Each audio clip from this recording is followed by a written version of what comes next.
So my 5-year-old Emmett is one that just loves to absorb knowledge. He just loves to learn. In fact, a couple months ago, we were watching a basketball game in the evening time, and he was asking so many questions about this basketball game to the point where we almost couldn't watch the game. This was an intense game for me, and so at one point I told him, buddy, just watch the game. Which he responds in this way. You just have to know him, but he goes, but I just want to learn. And he was so excited, and I felt like a terrible parent because I had just crushed his opportunity to learn about basketball, a sport that I love. But what we see, most kids are a little bit like this. They have this desire to learn, right? That's why they go through this why stage at some point in their childhood. They're just trying to figure things out. They're absorbing and learning and growing. And the best way that kids learn most of the time is by following somebody around, right? Usually a parent. They follow them around, asking questions, learning as they go.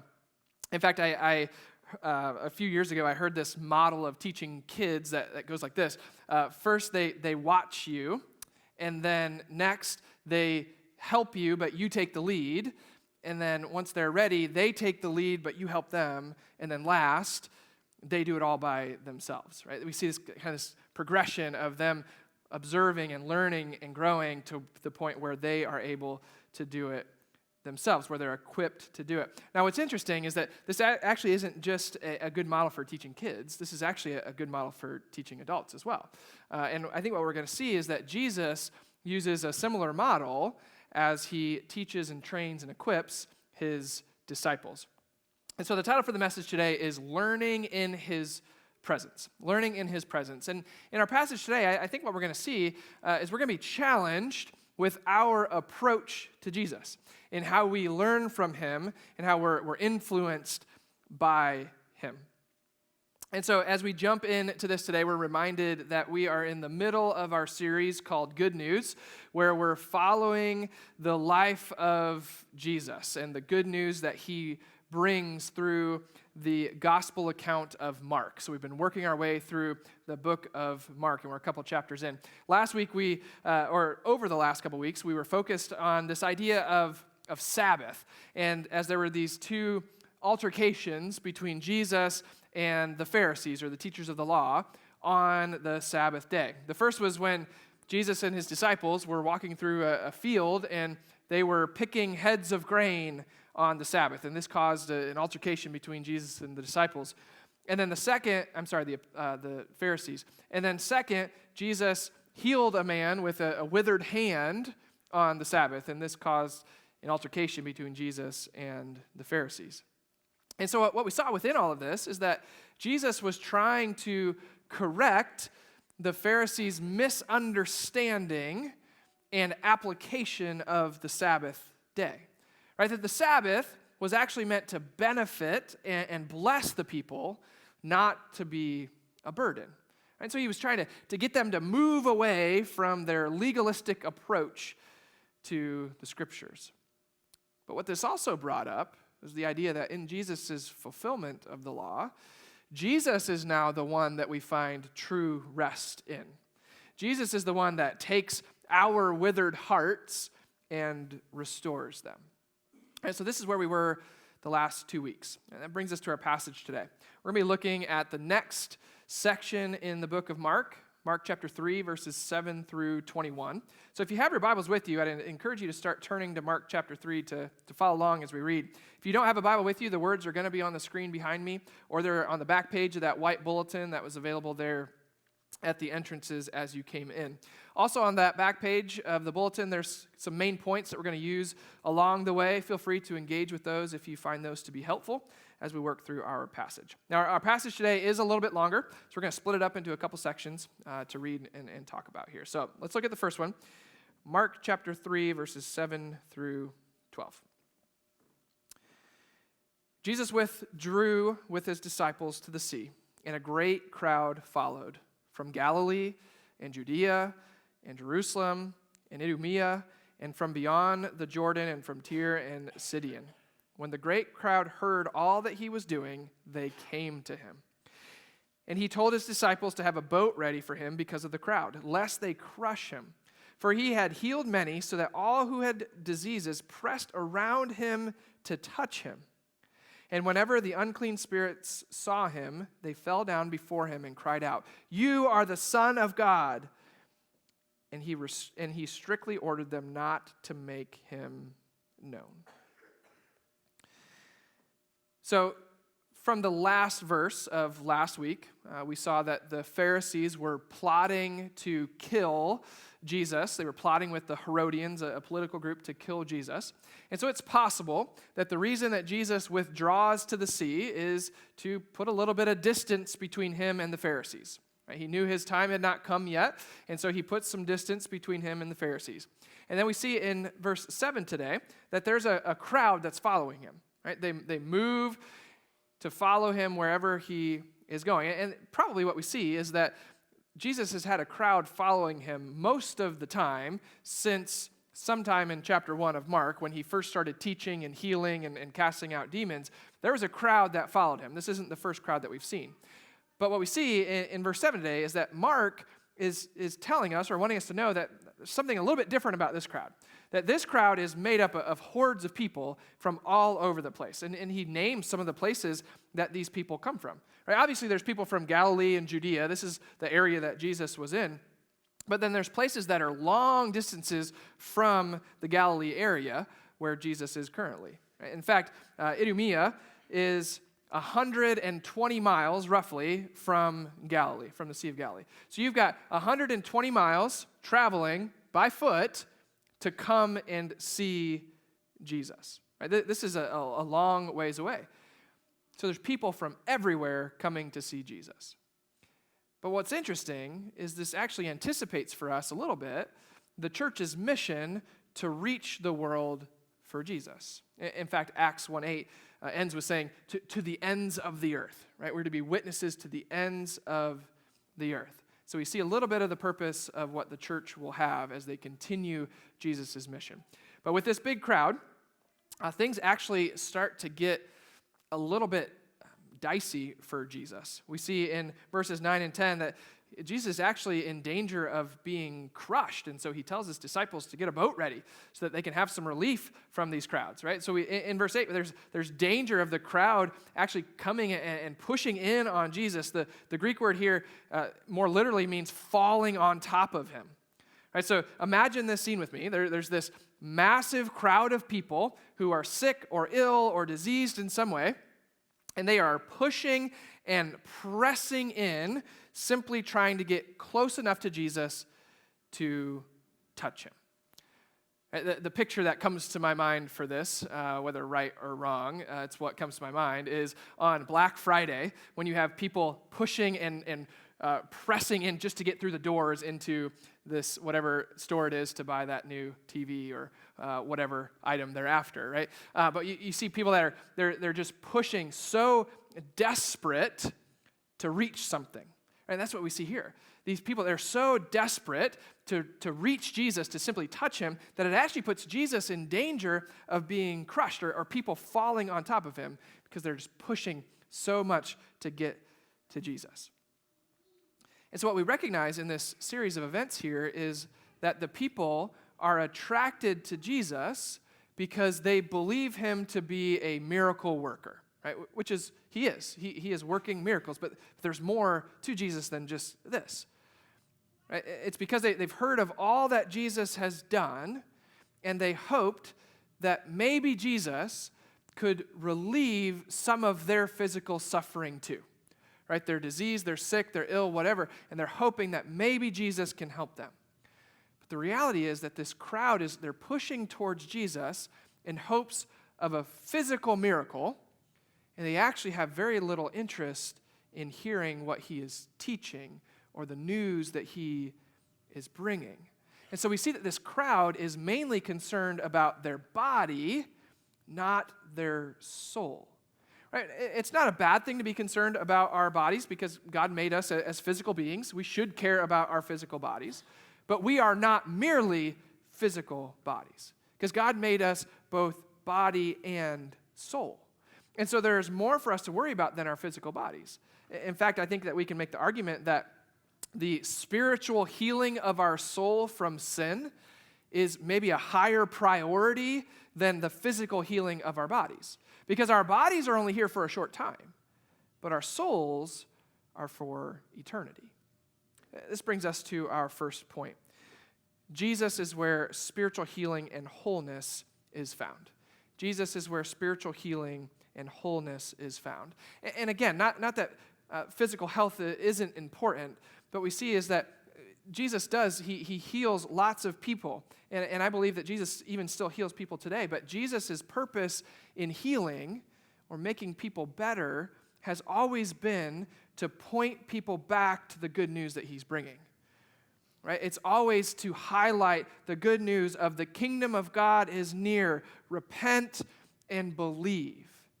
And Jesus' priority was healing the soul. And so this crowd is pushing in on Jesus to get this physical healing that they're looking for, and they didn't recognize or realize that what they really needed to do was stop and listen and hear the good news that Jesus has in order to receive the true healing that they need for their soul. So the crowd was missing the main reason and purpose that Jesus was there to start with. Now, what's interesting as we look at verses 11 and 12 is that it seems the demons know and understand what Jesus is about. We see that the demons cry out, "You are the Son of God." Now, one thing that we have to recognize is that for the demons to say, "You are the Son of God," does not mean that they were surrendering to him or coming to him in a fashion of reverence. It's not like they were converted in any way. And in fact, it's thought that their cries of saying, "You are the Son of God," was an attempt to gain control or power over Jesus. Because it's thought during this time that the knowledge of someone's precise name gave you mastery or authority over them. So that the demons believed if they called out who Jesus was, the Son of God, then they would have power over him. But what we see is that Jesus has the ultimate and the supreme authority over them. Their little trick doesn't work, and he orders them to be silent, to not let anybody know who he is. But what we also see is that Jesus gives this command because he doesn't want publicity from the demons, right? Jesus doesn't follow the rule of Hollywood that any publicity is good publicity. Jesus doesn't need association with them. He doesn't want them to know, for them to share who he is. So what we see in this first part of the passage, the main thing, is that there's this crowd who is mainly focused on what Jesus can do for them, right? They're focused on receiving what Jesus can give them. And in this next part of the passage, we're going to see a little bit of a contrast to that, a group of people that maybe has a different approach in their relationship with Jesus. Let's read this. This is Mark chapter 3, 13 through 21. And he went up on the mountain and called to him those whom he desired, and they came to him.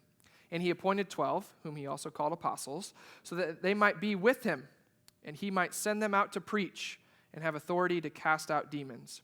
He appointed the 12, Simon, to whom he gave the name Peter, James, the son of Zebedee, and John, the brother of James, to whom he gave the name Boanerges. This is sons of thunder. Andrew, and Philip, and Bartholomew, and Matthew, and Thomas, and James, the son of Alphaeus, and Thaddeus, and Simon the Zealot, and Judas Iscariot, who betrayed him. Then he went home, and the crowds gathered again so that they could not even eat. And when his family heard it, they went out to seize him, for they were saying, "He is out of his mind." So we witness this interaction between Jesus and 12 men who become the 12 disciples, the big 12.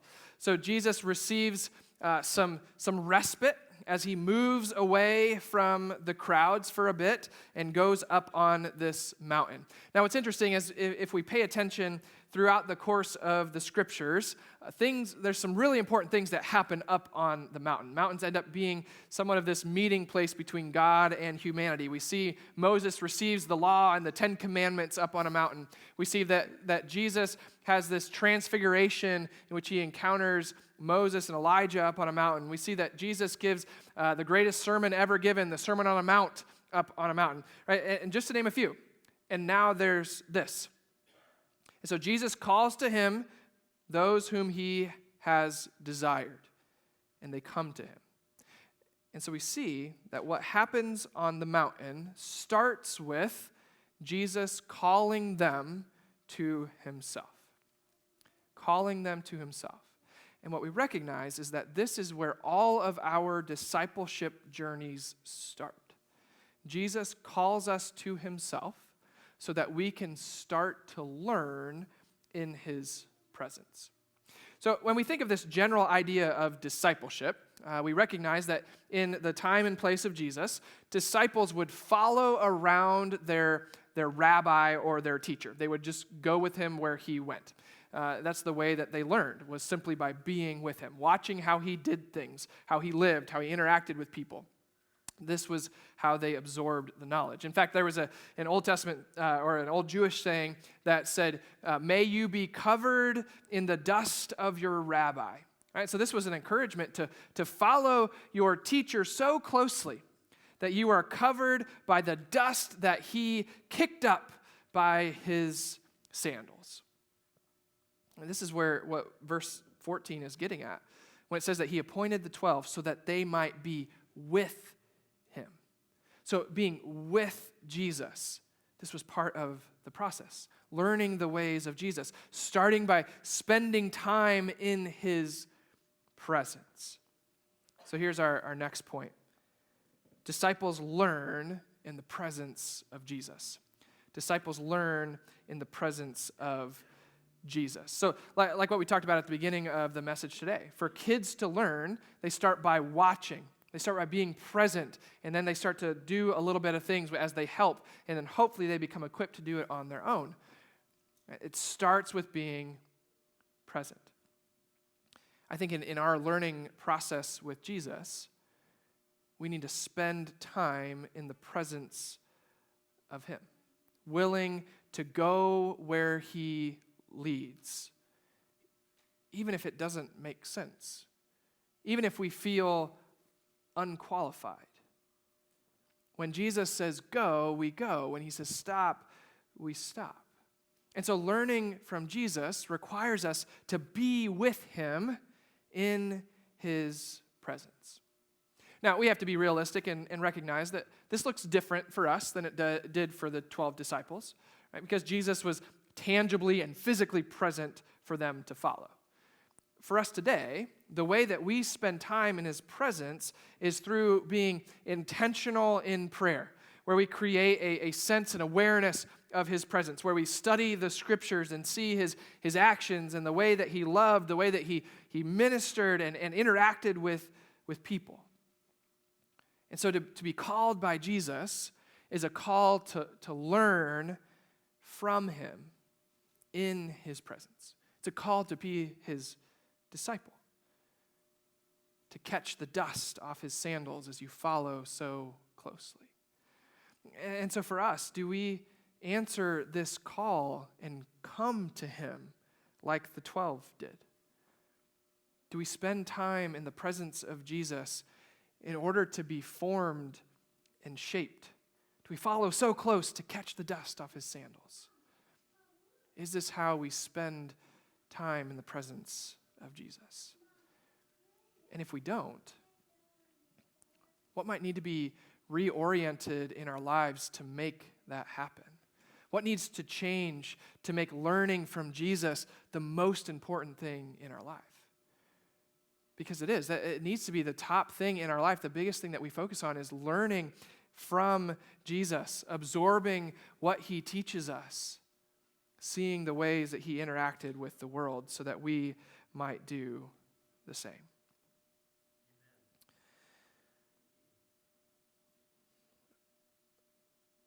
Okay, I lost my spot. Oh, my word. There we go.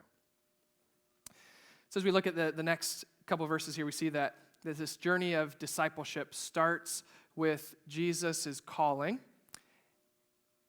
and being with him, right? It starts with his presence.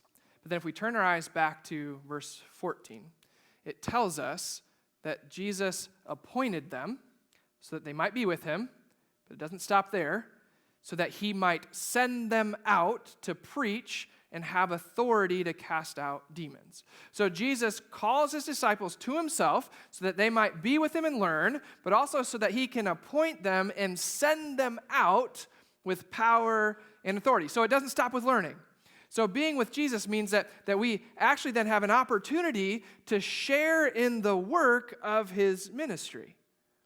And so the reason that we learn in the presence of Jesus is so that he can send us out and to work in his kingdom. Because the truth is, he wants to use us and work through us. In verse 14, we see that Jesus sends them out to preach. Right? Let's talk about that just a little bit. He sends them out to preach. That usually doesn't mean, standing on a street corner with a megaphone preaching to anybody that goes by. Right? So what the word preach means is simply to share. Right? So it means sharing the good news of Jesus. Maybe it's to a group of people, or maybe it's to a single individual. Jared mentioned this at prayer time. Last year, we went through a sermon series called My One, where we were challenged to find one person in our life who does not have a relationship with Jesus. And you become really intentional in their life so that Jesus might work through you to share the good news. Right? There's a board in the back behind the sanctuary that's what that is all about. Names of people who we are praying for, names of people who we have a desire to know who Jesus is, and we put ourselves into positions to be used to do just that. Because if we recognize that our life with Jesus is so much better, when we spend time in his presence, we see that our life is better than it ever was before in his freedom, then we want other people to experience the same thing. And so what we do is we spend time in Jesus' presence so that he can then send us out. And verse 14 says that he sends them out with authority. Right? That means that he is empowering them for the work. Here's our next point. Disciples are empowered and sent out by Jesus. Disciples are empowered and sent out by Jesus. So Jesus' intention for us isn't to stop at just learning. We don't stop at just learning, but it's actually to put some of these things into practice. Right? Jesus actually means what he says when he tells us to do things, as we read the scriptures. So just like with teaching a child or a kid, you're hoping that they're able to get to the point where what you teach them, they do on their own eventually. Jesus' desire is for us to move beyond just learning into implementation and working within his kingdom. And so Jesus calls his disciples to learn in his presence, but from there are empowered and sent to go out and live the mission that he has of sharing the good news of Jesus, to be his workers in the kingdom. 2 Corinthians 5, verse 20 tells us that we are ambassadors for Christ and that God is making his appeal through us. So God has chosen us for his purpose. Right, this is an incredibly exciting thing, but it can also be an intimidating thing. It's a big deal. And so what I want to do is I want to encourage you with the actions that we see from Jesus in these three verses, if we look back to 13 through 15. And if we go through and we point out all the things that Jesus does, the actions that Jesus does, we see that he calls, and he anoints, and he dwells, and he sends, and he empowers with authority. So Jesus is really doing the work here. He's doing the hard work in this process for us. We are simply responsible to respond with a willing heart and mind. I've said this before, but it's worth mentioning again. Jesus doesn't call the equipped, he equips the called. And so what we find is that Jesus is faithful to equip and empower all those who he calls to be his disciple, to send them out for his kingdom, to work in his kingdom. He equips you to do that. You don't have to have it figured out ahead of time. You simply have to respond to his call. And we can do that with confidence because we know we are not on our own. Even at the end of Matthew 28, Jesus reminds his disciples and says, "Behold, I am with you always to the end of the age." Right? So Jesus is not calling us to be disciples and then he leaves us high and dry. He walks with us every step of the way. And so this next point in the bulletin is actually just a summary and a reminder and hopefully an encouragement of the work that Jesus does in this discipleship process. So Jesus calls, appoints, dwells, sends, and empowers. He calls, appoints, dwells, sends, and empowers. And this discipleship process is summed up, right? All those words is summed up by saying he calls us to be with him, and then he sends us out to do his work. And what we see is that this is actually a continual process and a cycle of being in the presence of Jesus and then being sent out into the world. And then again, dwelling with Jesus and being sent out into the world. And then again, dwelling with Jesus and being sent out into the world. This is a process that happens over and over again as we continue to learn, but we also continue to be his hands and feet to the world. And so this next chunk of verses we see from Mark, he starts to give us this list of 12 that Jesus appointed. And verse 14 tells us that they were appointed as apostles. Now, the word apostle more literally means sent one or one that is sent out. So an apostle is someone that is sent out as a messenger or as an ambassador for Jesus. Now, in the New Testament, there's generally two uses of the word apostle, or the title apostle. The first is referring to the 12 apostles of Jesus, like we have here. You'll notice that the last one listed here is Judas Iscariot, who was the one that betrayed Jesus. The apostle Paul will end up replacing him on this list later on. So we have the 12 apostles, and these 12 apostles hold a unique position.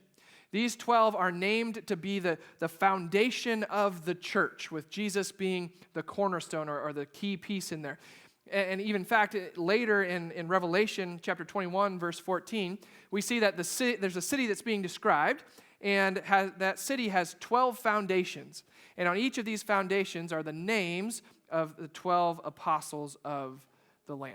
And so there's something different, something unique about these 12 as the apostles of Jesus. But beyond this, beyond these unique 12 apostles of Jesus, there were and are apostles in the generic sense. People who are sent out as messengers, as ambassadors of Jesus. Right? We would probably find many missionaries who would fit into this category. But I would also say that in some sense, all followers of Jesus are called to be apostles, called to be ambassadors to the world. We are all called to learn in his presence, but then to be sent out to do his work. Now, as we look at this list of 12, there should be some names that might start to sound a little bit familiar, or that you recognize from previous passages in Mark. We've already met Peter and Andrew, and James and John, two sets of brothers. We've met the one called Matthew, who was called Levi before. And so, in a sense, we see that Jesus had started calling his disciples a ways back already. But here, this is the official appointing, where Jesus is calling them to this very specific purpose of carrying out his mission to the world.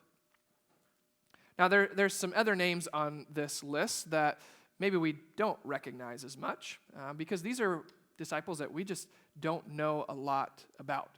You might remember from last year, we did a sermon series called The Common 12, where we were trying to look at the 12 disciples, and we took one disciple a week to help understand them better, but also get an insight into who Jesus was through their eyes.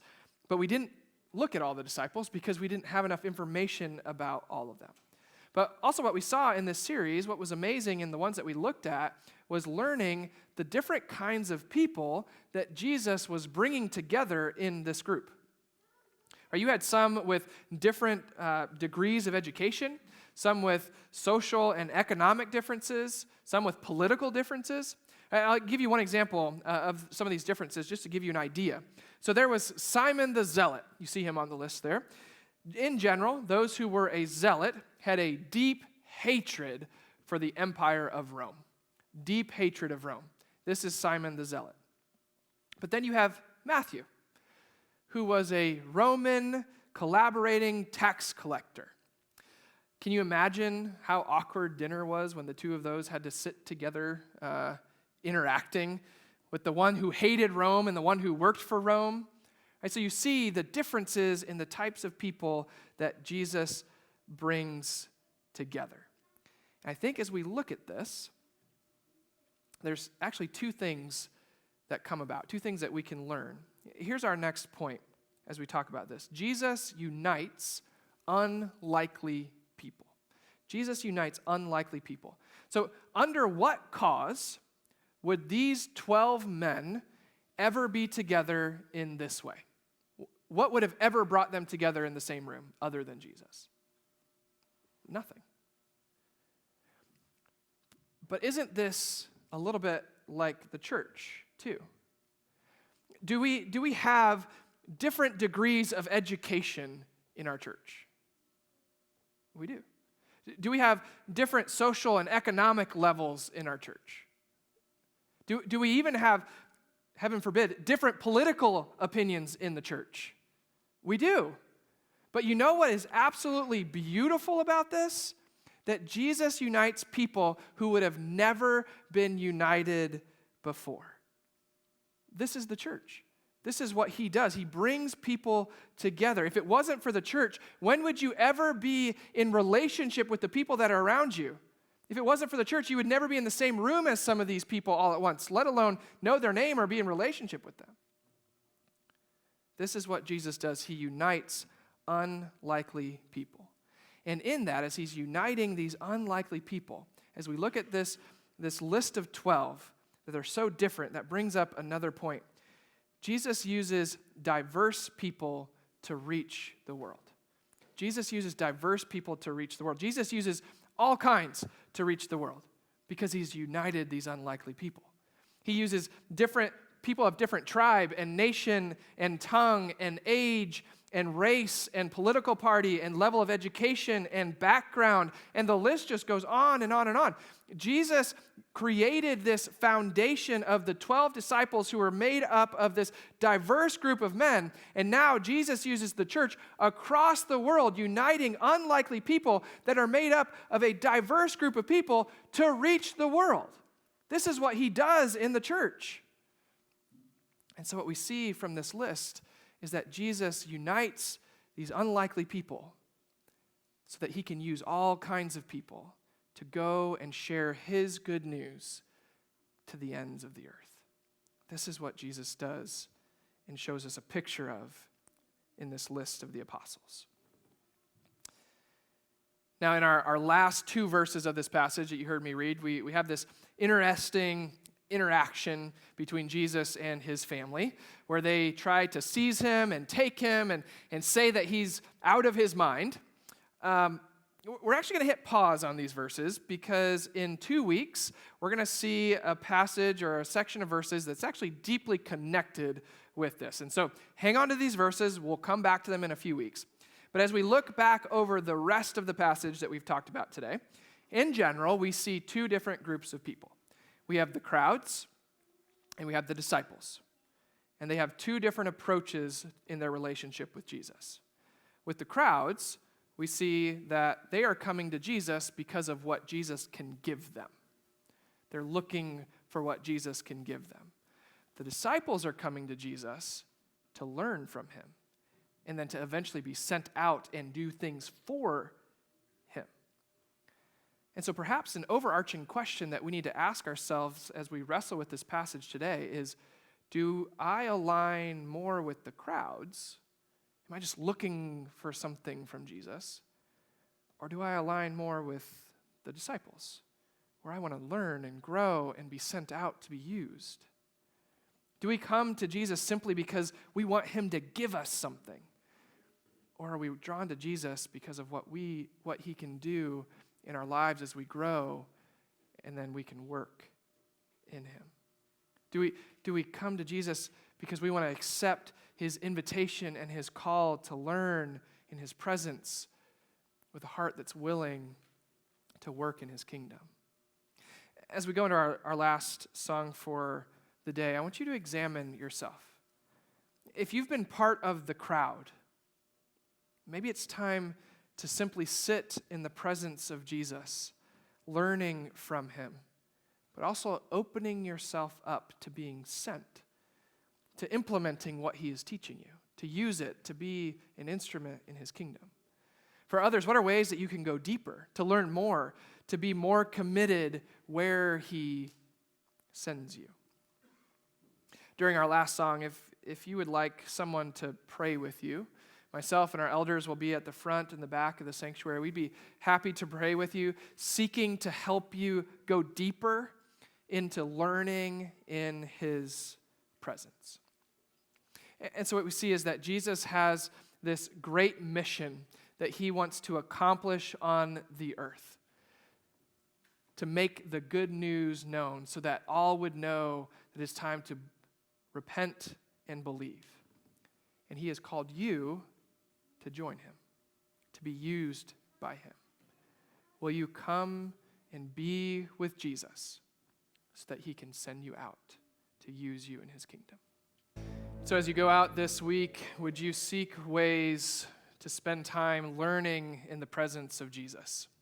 But would you also be willing to be sent out, to go into the world so that they may know the good news of our Savior, Jesus Christ?